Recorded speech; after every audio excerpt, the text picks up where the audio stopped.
Jonesy and Amanda. Jam Nation. Pub test today. By now you would have seen Lidia Thorpe's Outburst. Give our people.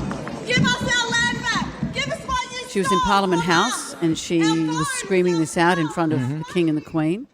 She was intending to hand him a notice of complicity requesting he be charged for genocide. It's theatrics. And I'm playing devil's advocate here because I found that incredibly uncomfortable.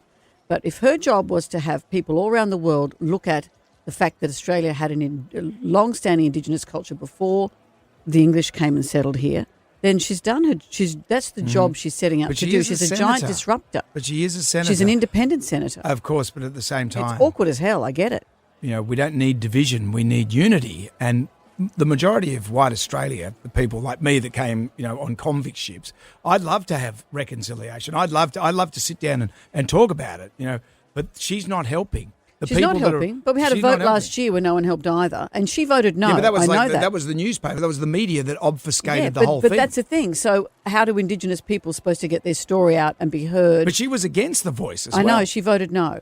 I think she wanted a treaty as opposed to what was being offered. Which is a different kettle of fish. Yes, altogether. And look, I find her excruciating. But if her point was to razz everyone and King Charles.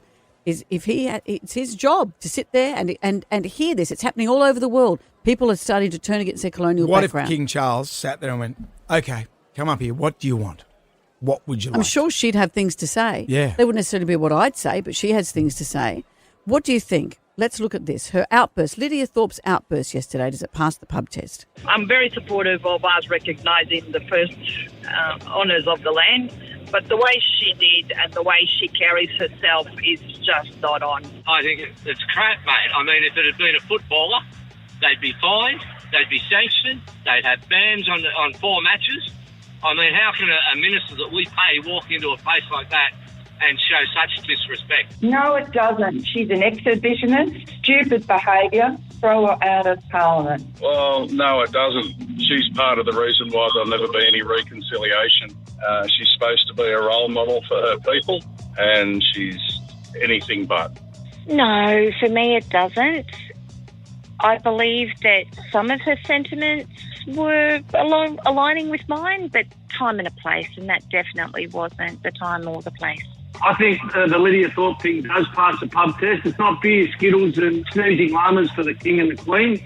I think they've got to face up to the fact that this country was built on stolen land and dispossessed people. I think they've ignored it for so many years, so if they spoke about it and talked about it, which they've avoided, then I think this thing can be put to bed. But for the time being, why don't they just talk about it? Interesting. Thank you for all your calls.